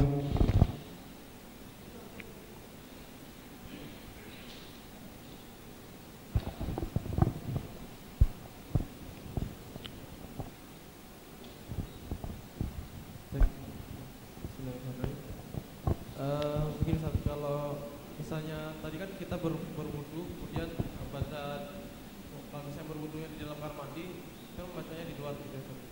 Nah, bagaimana kalau misalnya membacanya tetap di dalam kamar mandi tapi di dalam hati gitu. Artinya tidak memakami tapi di dalam hati. Itu yang pertama. Kemudian yang kedua, ini yang penjelasan pertama Ustaz. Pada saat misalnya kita kalau beribadah kan harus sesuai tuntunan Rasul gitu. Kalau misalnya ada seperti yang kita dalam masyarakat kita ini, bahwasanya banyak ibadah-ibadah tuh yang sebenarnya tidak ada dalil hadisnya ataupun Qur'annya. Ya seperti kita tahu misalnya berapa hari seperti itu orang itu meninggal seperti itu. Nah, tapi kita ini mengikutinya tetapi dengan niat untuk bersilaturahim gitu. Bukan dengan niat ya seperti yang masyarakat kita ini. Itu yang kedua. Dan yang ketiga, ini sedikit melenceng nggak apa Ustaz? Ini sebenarnya kemarin pada saat Lebaran itu kan pulang kampung. Nah kemudian akhirnya kan musafir, kita bisa untuk menjamak dan mengqashar sholat. Nah bagaimana kalau yang saya tanyakan itu sholatnya diakhirkan gitu Ustaz, misalnya ini maghrib dengan isya. Karena ini saya sholatnya tidak di waktu maghrib tapi di waktu isya, tapi mungkin di waktu isya-nya tuh ya mungkin di jam 9-nya atau di atasnya itu bagaimana Ustaz kalau yang seperti itu? Sekian, assalamualaikum warahmatullahi wabarakatuh. Baik, untuk yang pertama namanya zikir dalam ibadah, doa ibadah itu adalah dilafadzkan. Makanya katakan zikir dalam artinya digerakkan lisannya. Maka Islam nggak ada di sholat dengan diem itu nggak boleh. Sholat itu didikirkan, sholat diem misalnya batin semuanya, tidak sholat batin itu nggak boleh, batin itu batin nggak boleh, harus didikirkan. Maka doa sama, doa itu didikirkan, batin nggak boleh. Jadi ibadah satu-satunya yang sah tanpa dikir itu hanya haji saja. Jadi haji itu diem, yang penting muternya sama, itu sah semuanya. Untuk itu Rasulullah ketika suatu ada seorang wanita haji menggendong bayinya, ini dapat pahala haji, boleh haji kan selama engkau ikut semuanya. Tapi kalau untuk wajib boleh, tapi selain itu doa itu harus dipikirkan. Kemudian dalam hati, kalau wudu doa dalam hati itu sah kok. Kan wudu doa itu kan bukan rukun, boleh. Dalam hati ya boleh saja. Tapi dalam sunnahnya kalau doa itu dilafadzkan. Kalau kamar kecil sama melafadzkan kamar kecil nggak boleh ya. Makanya doanya sebelum masuk kamar kecil tadi. Masuk kamar kecil. Tapi apakah kalau kita batin boleh kok, cek lagi boleh, tapi itu nggak sunnahnya nggak begitu.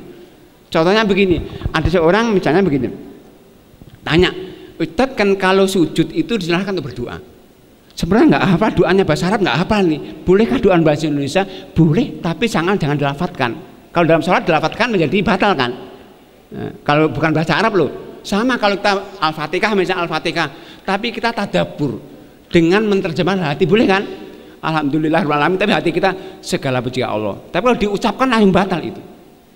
Tapi sekali lagi untuk kamar kecil sekali dibatin boleh, tapi sebenarnya kalau doa itu sunnahnya dilafadzkan, nggak apa-apa itu insya Allah. Tapi kalaupun kita nggak lafadzkan pun itu sah dan wudhu kita juga akan sah karena. Yang kedua tadi kaitan dengan apa yang kedua tadi? Oh ya, jadi kalau ibadah tanpa ada tuntunannya itu dalam Islam nggak boleh kan? Karena Rasul mengatakan, hadis Bukhari Muslim loh ini, man amila amalan laisa alai amruna fawardun. Siapa yang beramal tentang amal nggak ada aturannya, ditolak dia. Bolehkah kita mendatangi amal yang ditolak itu? Dalam Islam nggak boleh.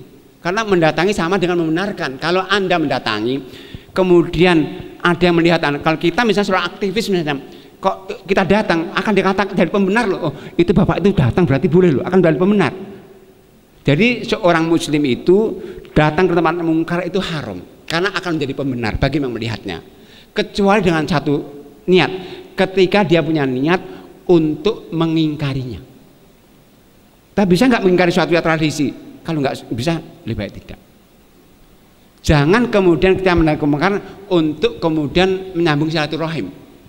Kita nggak boleh nggak kalau teman kita, tangga kita semua judi, kita ke judi, ke silaturahim, ke judi, boleh nggak itu? Sama nggak boleh, kan nggak boleh. Jadi niatnya bisa untuk mengingkarinya. Kalau nggak niat itu kita nggak boleh. Dan dalam Islam itu kan setiap ada kemungkaran wajib diingkari kan. Kemungkaran itu dengan apa? Dengan tangan, lisan, dan hati. Kalau nggak bisa dengan tangan, lihat, tapi hati itu dengan cara menghindar, bukan cara kita nggak hati, tapi kita melihatnya, kita nontonnya, itu nggak boleh juga. Yang ketiga tadi untuk sholat mentakhirkan sholat isya ya. Jadi isya itu sampai tengah malam jam 9 nggak apa-apa. Bahkan isya itu sunnahnya untuk ditakhirkan sampai tengah malam saja. Tapi kalau maghrib nggak boleh di akhir waktunya. Kalau isya khusus itu memang sunnahnya ditakhirkan sampai tengah malam. Boleh. Ada yang lain mungkin? Baik, ada yang lain? Ya, Mas yang berada di belakang.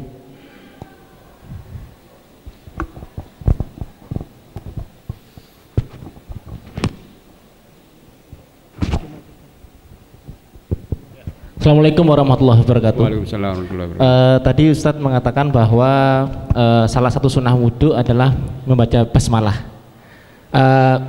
Saya pernah mengikuti suatu kajian bahwa membaca basmalah itu pada saat mencuci tangan itu bisa dikatakan wajib atas dasar dari hadis bahwa tidak ada wudhu jika tanpa basmalah. Nah itu menurut Ustadz bagaimana itu Ustadz? Makasih. Assalamualaikum warahmatullahi wabarakatuh. Yang pertama, hadis itu tidak benar. La wudu'a illa bihi, kan nggak ada wudhu, nggak ada basmalah, itu hadis yang benar. Yang kedua, basmalah ini memang hadisnya banyak. Di antara hadis-hadis yang banyak itu ada kullu amrin dzibalin la yubda'u bi bismillah fahuwa abtar. Kalau ada perkara yang baik nggak di awal bahasa itu akan terkurangi barokahnya. Itu hadisnya, kalau itu hadisnya benar ini. Semua ulama membenarkan hadis ini dan riwayatnya banyak ini. Jadi kalau hadis yang nggak sah kata bahasa itu nggak benar. Tapi kalau hadis tidak, kalau ada perkara yang baik nggak ada awal itu terkurangi barokahnya. Nah, terkurangi sini maksudnya akan sempurna kalau dengan basmalah. Maka para ulama mengatakan basmalah termasuk sunnah wudhu. Meskipun sekali lagi memang ada yang mewajibkan. Karena apa? Berarti nggak barokah nanti wudhu kita. Termasuk dalam Imam Al-Albani kalau nggak salah mewajibkan itu. Tapi mayoritas hanya sunnah saja. Karena apa? Kalau wajib ditinggalkan berarti kan nggak sah kan? Ya, sementara Allah mengatakan ayat wudhu surat 5 ayat 6 apa? Idza qumtu ila sholati faghsil, kalau kamu sholat langsung basuh, nggak basmalah dulu, nggak ada perintah basmalah itu. Maka ayat ini merupakan ketentuan minimalnya dan itu sah. Cuman basmalah bisa menyempurnakan tadi. Maka dimasukkan dalam golongan sunnah-sunnah wudhu. Wallahu a'lam. Oke, ada yang lain mungkin? Ya.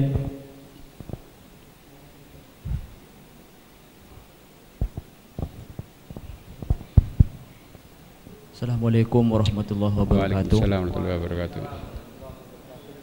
Saya cuman mau bertanya tentang doa yang tadi yang akhirnya bisa yustaghfaru ma taqaddama wa ma yata'akhkharu min dambihi, itu doanya pertama itu apa gitu. Doa terus apa yang itu? Doa apa itu? Setelah wudhu apa? Doa yang sesudah wudhu itu, Pak. Ya. Oke. Terus pengertian dari ma yataqaddama wa ma ta'akhkhara min dambihi ini, kalau sepemaham saya ini kan ma yataqaddama ini kan ibaratkan kalau dikembalikan kepada dosa-dosa yang terkedepan ya. Terus wa ma yata'akhkhara ini kan dosa-dosa yang akhir. Iya, yang akhir. Jadi yang dimaksud dosa yang udah akhir kan yang berlalu. Terus yang ke depan ini yang dimaksud yang gimana? Ya. Penjelasannya yang ke depan. Ya. Yang pertama, dalam forum ini saya tidak pernah membacakan doa yang dengan menghapus dosa yang ke depan. Kalau doa wudhu tadi katakan hadis Muslim ini, man tawaddoa nahwa wudhu'i hadza thumma shalla raka'ataini ghufir lahu ma taqaddama. Ini kalau yang sholat 2 rakaat maka akan habis dosanya sebelumnya. Karena kalau itu sholat ya. Kalau doanya man tawaddoa fa asbahu wa qala doa futihat lahu abwabul jannah. Orang yang wudhu sempurna baca doa ini akan dibukakan 8 pintu surga yang dia bisa memilih dari Tuhan. Itu doa yang saya baca tadi. Kalaupun doa yang bisa menghapus doa yang akan datang itu dalam ibadah hanya puasa Arafah saja. Jadi satu-satunya ibadah yang bisa menghapus dosa yang akan datang itu puasa Arafah. Karena puasa Arafah itu menghapus dosa tahun sebelumnya, 1 tahun akan datang. Beda dengan Rasulullah. Rasulullah itu dijamin dosanya dihapus yang akan datang. Surat yang ke-48 Al-Fatihah, inna fatahna lak fathan mubina liyaghfir laka ma taqaddama min dzalika wa ma ta'akhkhar. Itu Rasulullah saja. Jadi Rasulullah itu dihapus dosanya yang akan datang. Tapi kalau kita baru akan terhapus dosa yang akan datang kalau kita puasa Arafah 1 tahun setelahnya. Kalau wudhu tidak, dosa sebelumnya semuanya. Wallahu a'lam. Ada yang lain mungkin? Iya. Untuk akhwatnya dulu. Ibu-ibu ya. Monggo. Saya bagi dulu. Tadi mic-nya, Mbak.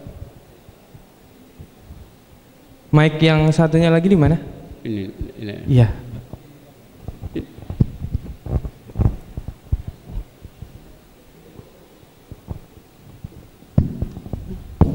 Assalamualaikum warahmatullahi wabarakatuh. Waalaikumsalam warahmatullahi wabarakatuh. Ustaz, saya setia pendengar radio Suara Muslim. Selalu mendengarkan apa yang Ustaz sampaikan mengenai ilmu fikih tentang wudhu. kebanyakan yang saya melihat di beberapa masyarakat, baik di masjid maupun di tempat-tempat lain, untuk wudhu khusus untuk kepala, biasanya saya banyak melihat itu sampai berluber-luber airnya hanya untuk menempuk dahi. Ya. Saya tanya kenapa Pak, biar pusing saya hilang. Saya tanya kepada ibu, kenapa Bu, biar pusing saya hilang. Apa saya harus komentar menyampaikan atau saya harus berdiam? Satu. Yang kedua, bila saya wudhu itu duhur, saya tidak ada batal sama sekali, hadis kecil maupun hadis besar. Apakah saya untuk sholat asar atau sholat maghrib berwudhu lagi? Tetapi saya sudah makan dan minum. Sementara begitu, Assalamualaikum warahmatullahi wabarakatuh. Yang pertama tadi ibu menyaksikan seorang ketika wudhu menepuk 3 kali kepala. Nah itu kalau dikatakan itu sunnah, nggak ada sunnahnya. Kalau dia mungkin sekedar untuk menghilangkan pusing-pusingnya, mungkin dia pusingnya bisa dihilangkan dengan tepuk, bisa jadi Bu. Tapi kalau itu dibiasakan, khawatir untuk dianggap sunnah. Kalau menganggap sunnah menjadi batil, lebih bid'ah. Nah kalau ibu bisa, kalau itu dia menganggap sunnah, ibu mestinya mempunyai kewajiban untuk mengingkarinya. Tapi mengingkari dalam Islam itu harus dengan cara yang bijaksana. Bijaksana itu kalau kita ibu dengan lisannya mungkin orang marah, lebih baik tidak. Atau kalau pada saat itu ibu bisa dengan lisan tapi akan menimbulkan kemungkaran, mungkin ibu pakai lisan orang lain. Kira-kira ustadz dahnya siapanya? Nah berarti itu. Kalau tidak, itu juga bisa. Ibu lagi di hati saja mengingkarinya, bahwa itu nggak benar. Itu yang pertama. Yang kedua, tadi kaitannya dengan ibu sudah wudhu, belum batal sholat berikutnya, apakah wajib wudhu? Tidak wajib, tapi sunnahnya wudhu. Rasulullah itu pada setiap memulai sholat fardu, meskipun tidak batal, wudhu kembali. Jadi Rasulullah memperbarui wudhu setiap mau sholat fardu, meskipun belum batal, sunnah. Nah kemudian makan, minum, berbicara, ngobrol itu tidak membatalkan wudhu, termasuk kena najis. Jadi ibu misalnya setelah wudhu kok putra, adik ibu mungkin pipis kena tangan ibu, nggak batalkan wudhu. Ibu cukup membersihkan najis itu saja. Walau itu. Ada yang perlu dianu Bu? Cukup? Saya ada salaman Pak. Padahal saya tidak melakukan untuk salaman, tetapi tiba-tiba mereka itu menarik atau mendesak untuk salaman tangannya. Apakah saya harus wudhu atau harus batalkan itu semuanya? Ini dengan siapa? Dengan muhrim atau dengan muhrim ini? Pastinya bukan sama-sama wanita dong Ustaz. Ya maka ini suami, kakak, anak atau orang lain? Orang lain. Orang lain. Jadi begini Bu. Pertama, salaman dengan lawan jenis itu kalau sama muhrim itu sekali lagi nggak dosa, nggak dosa. Ini kaitan bukan wudhu, nggak dosa. Tapi kalau non muhrim itu dosa. Hadisnya begini, hadisnya li'ay ala ra'sahatikum bimeh yatim nanar khairun lahu min ayyamassamra'atan latal. Kalau seandainya kepala kalian dipaku dengan besi itu lebih ringan daripada menyentuh laki-laki yang bukan mahramnya. Tapi apakah batal nggak batal itu diperselisihkan. Dari kalangan ulama kita yang mengatakan bersentuhan dengan siapa saja, suami dengan siapa, apalagi non suami, itu batal wudhu. Tapi kalau mayoritas ulama kita, Imam Ahmad, Abu Hanifah, itu nggak batal. Tapi kalau non muhrim dosa itu nggak batal. Kenapa? Perbedaan mereka itu karena perbedaan dalam memahami 2 ayat. Surat 4 ayat 43 dan surat 5 ayat 6. 4 ayat 43 dan 5 ayat 6, yaitu tentang apa? Disebutkan Allah mengatakan aulamastumun nisaa. Lamastum itu sebuah kalimat memang dalam bahasa Arab mempunyai 2 arti. Bisa berarti berhubungan suami istri, bisa berarti menyentuh. Nah para ulama kita mayoritasnya maksudnya berhubungan suami istri. Sehingga segala menyentuh kita nggak batal. Buktinya apa? Aisyah dalam hadisnya begini. Ketika beliau sedang berhalangan haid, beliau ketika bangun malam-malam Rasulullah nggak ada di sampingnya, maka belum mencari Rasulullah sedang sholat malam. Nah ketika Rasulullah sholat malam, Aisyah duduk di samping. Nah ketika Rasulullah sujud, rupanya kaki Aisyah menghalangi tangan Rasulullah, maka oleh Rasulullah digeser kakinya Aisyah ini, dan Rasulullah nggak batalkan sholatnya. Berarti itu nggak batal. Itu yang pertama. Yang kedua, mayoritas yang mengatakan nggak batal, yaitu ada hadis Bukhari Muslim, Rasulullah mengatakan begini, idza ataita majja'aka fatawaddo wudu al-ghusl. Kalau Anda itu mau tidur, maka engkau wudulah sebagaimana engkau wudu untuk sholat. Jadi setiap orang itu kalau mau sholat, mau tidur, sunnah wudu. Nah kalau suami istri bersentuhan itu batal wudu, satu malam kira-kira berapa kali wudunya ibu? Bolak balik nggak tidur nanti itu yang pertama. Yang kedua, sebagian ulama, Imam Syafi'i, bahkan Imam Ahmad, itu kalau tawaf itu wajib wudu ya. Itu menurut mayoritas, bukan yang tapi banyak dan itu perbedaan. Nah, kalau seorang itu bersentuhan itu batal wudu, kalau tawaf musim haji atau musim Ramadan atau musim sekarang sama umroh, itu nggak satu hari nggak selesai tawaf, Bu. Nggak mungkin nggak terhindar dari sentuhan. Kita udah tutup umroh kita, udah pakai begini, tiba-tiba orang Afrika besar itu keseleo megang batal itu. Nanti keluar wudhu itu seperempat jam nggak cukup, Bu. Masuk satu langkah, sentuh lagi batal lagi, bolak balik batal lagi. Maka sebenarnya yang lebih kuat itu kita nggak batalan wudhu, yang lebih kuat. Maka tapi itu kalau dengan non muhrim itu haram hukumnya. Tapi tetap nggak batalan wudhu menurut ajaran ulama kita. Iya. Baik, yang lain barangkali? Ya, monggo silakan. Bismillahirrahmanirrahim. Assalamualaikum warahmatullahi wabarakatuh. Waalaikumsalam warahmatullahi wabarakatuh. Ustadz, karena ini berkaitan tentang wudhu adalah salah satu syarat sahnya sholat. Nah, suatu ketika kemarin perjalanan mudik dari Surabaya ke Magetan, jadi ketika itu pas waktu sholat asar saya ke Pertamina, pom bensin.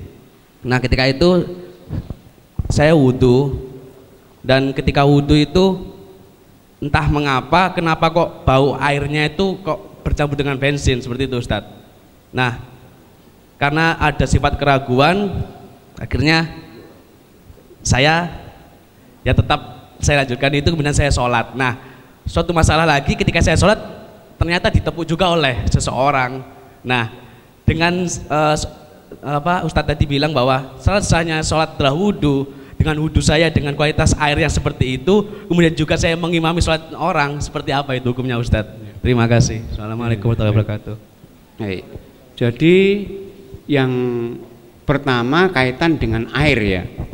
Jadi dulu kita bahas di awal, air yang bisa dipakai untuk bersuci, menghilangkan hadas kecil besar itu ketika air itu suci dan mensucikan. Nah, bagaimana dengan air yang tercampur dengan benda suci?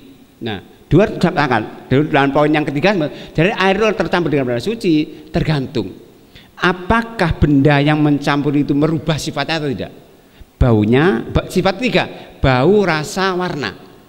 Kalau air benda suci itu mencampur air itu merubah sifatnya satu saja, maka air itu suci tapi tidak mensucikan. Contohnya, misalnya air kuah, air sirup, air teh itu berubah nggak sifatnya? Berubah. Tehnya suci kok, sirup suci kok, tapi kalau berubah sifatnya itu suci. Apa namanya, minum teh kita tumpah nggak batal, tapi nggak bisa kita pakai untuk wudhu. Kita nggak boleh wudhu pakai air teh, nggak boleh loh, pakai air nggak boleh. Sama, apakah itu bensin itu yang mencampuri atau memang tabiatnya air, mungkin itu karena di sekitar bensin, maka kalau itu bau-bauan bensin itu kan bisa jadi kan itu, bisa bensin di sebelah kita pakai kok bau bensin, bau itu dari airnya atau dari bensin sebelah kita itu harus dipastikan itu. Kalau itu kalau itu airnya nggak tercampur, artinya yang bau hanya bensin yang sekitar kita itu kok tetap sah. Tapi kalau pasti mencampuri dan arti merubah baunya, berarti air itu nggak bisa dipakai untuk itu. Nah, saat itu kalau nggak ada air, kita bisa pakai aqua kok. Kalau nggak ada aqua, kita bisa tayamum kok. Nah, saat kita pakai air yang nggak suci, wudhu, kemudian ada orang bermakmum, kalau yang bermakmum tahu wudhu nggak sah, maka nggak sah. Kalau bermakmum itu nggak tahu, maka dia sah, kita yang nggak sah. Maka kalau jamaah itu, kalau imamnya itu nggak wudhu ya imamnya nggak tahu, makmumnya nggak tahu, itu makmumnya sah itu. Tapi kalau tahu imamnya nggak wudhu, makmumnya tahu, ini nggak sah semuanya. Jadi makmum itu tergantung pada pengetahuannya imam itu sah atau enggak itu. Kalau imamnya, maka itu kalau seorang imam itu misalnya udah batal tetap jadi imam, itu nggak sah imamnya. Tapi makmumnya nggak tahu, sah semuanya itu. Suatu saat begini ada kejadian, Umar itu pernah kita menjadi imam sholat, setelah jadi imam sholat selesai, Umar pulang mandi. Kenapa? Lupa tadi saya junub nggak mandi katanya. Nah junub nggak mandi. Nah Rasulullah Umar nggak mengatakan kamu nggak sah sama enggak, karena jamaahnya nggak tahu semua, dianggap sah. Maka tadi untuk jamaahnya tergantung dari pengetahuan tadi, apakah makmumnya tahu atau tidak gitu. Wallahu a'lam. Ya. Ada yang lain mungkin? Baik, barangkali ada yang lain? Masih? Oke.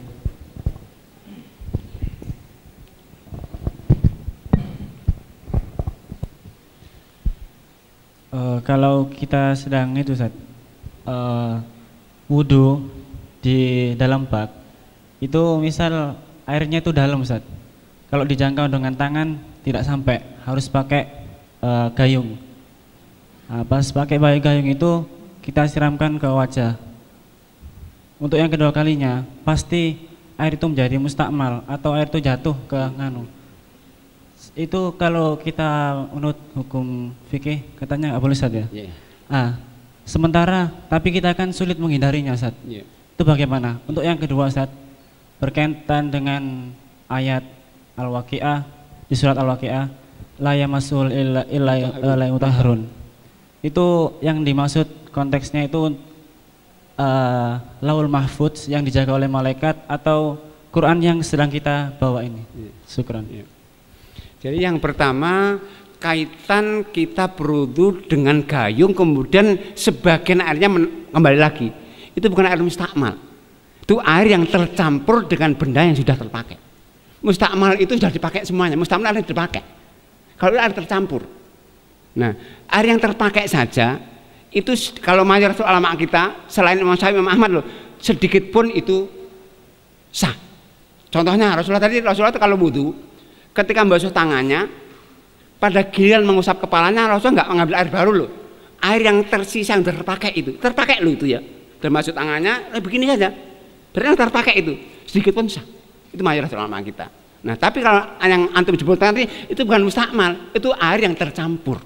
Masih ada utuh tapi tercampur ketetesan dari wajah kita itu sah. Karena apa? Nggak mungkin merubah baunya itu. Masa bekas memang merubah baunya sih? Nggak mungkin. Itu sah insya Allah. Yang kedua tadi apa? Yang kedua apa tadi? Ya, jadi ayat itu la yamassu ilal mutahharun itu berkaitan dengan innahu la Qur'an kan. Kaitan dengan Quran. Maksudnya itu tidak menyentuh Al-Qur'an itu kecuali malaikat. Ketika masih di Laul Mahfudz, maksudnya begitu. Jadi itu nggak ada kaitan dengan wudu itu. Itu la yamassu ilal mutahharun kaitan dengan sebelum innahu la Qur'an karim fi. Ya kan begitu kan. Nah, itu la yamassu itu kaitan dengan Quran. Baik Quran itu di Laul Mahfudz itu nggak disentuh kecuali malaikat saja. Mutahharun itu makhluk yang disucikan malaikat, bukan manusia. Nah, maka itu nggak ada kaitannya dengan wudu ini kan. Baik, mungkin itu saja pertanyaan yang bisa disampaikan. Sebelum mengakhiri, mungkin Ustadz bisa mengakhiri dengan doa seperti itu. A'udzubillahi minasyaitonirrajim. Bismillahirrahmanirrahim. Alhamdulillahirabbil alamin. Hamdan yuwafi ni'amahu wa yukafi'u mazidah. Ya Rabbana lakal hamdu kama yanbaghi li jalali wajhika wa 'azimi sultanik. Allahumma salli wa sallim ala nabiyyika Muhammad wa ala alihi wa sahbihi wa sallim tasliman katsira. Rabbana zalamna anfusana wa illam taghfir lana wa tarhamna lanakunanna minal khasirin. Rabbana ighfir lana wa li ikhwanina alladhina sabaquna bil iman wa la taj'al fi qulubina ghillan lil ladzina amanu rabbana innaka ra'ufur rahim. Allahumma ij'alna laka syakirin, laka rahibin, laka muti'in, ilaika mukhbitina awwabina munibin. Allahumma taqabbal taubatana waghsil haubatana wa ajib da'watana wa thabbit hujjatana wahdi qulubana wa saddid alsiratana waslul sahimata qulubina. Allahumma a'inna ala dzikrika wa syukrika wa husni ibadatik. Allahumma kfina bihalalik an haramik wa aghnina bi fadlika amman siwak. Rabbana hab lana min azwajina wa dhurriyyatina qurrata a'yun waj'alna lil muttaqina imama. Rabbana atina fid dunya hasanah wa fil akhirati hasanah wa qina adzabannar. Wa subhana rabbika rabbil izzati amma yasifun wa salamun alal mursalin walhamdulillahirabbil alamin. Kurang lebihnya saya mohon maaf tentunya. Billahi taufiq hidayah. Assalamualaikum warahmatullahi wabarakatuh. Waalaikumsalam.